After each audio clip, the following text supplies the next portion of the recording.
नमस्कार, पीएनआई समाचार में आपका स्वागत। बीएसपी बहुजन समाज पार्टी सालों बाद काशीराम की पुण्यतिथि मनाने जा रही है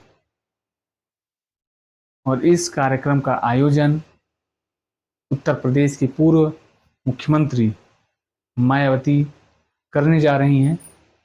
और कहाँ पे करने जा रही हैं, क्यों करने जा रही हैं, इन सब को लेकर के आपको विस्तार से बताने वाले हैं। उत्तर प्रदेश में लगभग 1.5 दशक से सत्ता से बाहर हैं मायावती, बहुजन समाज पार्टी।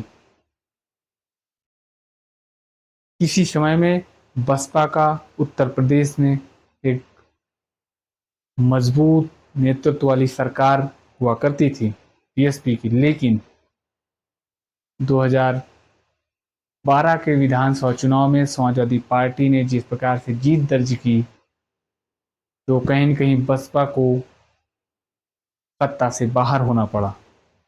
और फिर उसके बाद बहुजन समाज पार्टी सत्ता से बेदखल ऐसे हुई कि जैसे आसमान से सूरज गायब हो गया हो। क्योंकि अगर बात किया जाए तो जहां बसपा की सरकार उत्तर प्रदेश में हुआ करती थी, वहीं आते आते उत्तर प्रदेश में 2022 के विधानसभा चुनाव में बीएसपी को मात्र 1 सीट मिली। कहीं कहीं बीएसपी का ग्राफ गिरता नजर आया और 2024 के लोकसभा चुनाव में बीएसपी का खाता नहीं खुला उत्तर प्रदेश के अंदर। हालांकि राष्ट्रीय पार्टी है, वो बात अलग है, लेकिन लोकसभा में बीएसपी के एक भी सांसद नहीं पहुंचे। तो कहीं न कहीं बीएसपी जिस प्रकार से सत्ता से लगभग 1.5 दशक से बाहर है और अब 2027 के विधानसभा चुनाव की तैयारी शुरू हो चुकी है।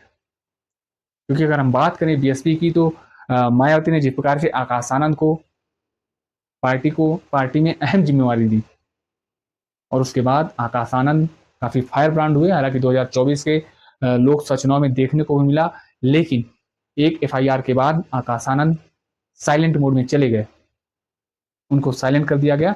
और 2024 के लोकसभा चुनाव के बाद आकाश आनंद को बड़ी जिम्मेवारी दी गई हरियाणा की।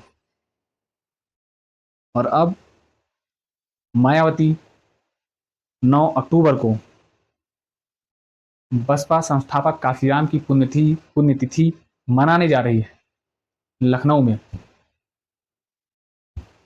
तो क्या बीएसपी की जो रणनीति है 2027 में काम कर पाएगी? क्योंकि सत्ता से बाहर है और 22 के विधानसभा चुनाव में मात्र 1 सीट ही मिल पाई। और अब 2027 के विधानसभा चुनाव को लेकर के बीएसपी कोई कोर कसर नहीं छोड़ना चाहती और इसको लेकर के अभी से तैयारी शुरू हो चुकी है, जैसा कि सूत्र बता रहे हैं। अब ये काशीराम की पुण्यतिथि 9 अक्टूबर को मनाई जाएगी लखनऊ में। अब देखना यही होगा कि इस पुण्यतिथि से बीएसपी को कितना फायदा मिलता है। हालांकि आगे की अपडेट के लिए बने रहेगा पीएनआई समाचार के साथ। जय हिंद, जय भारत।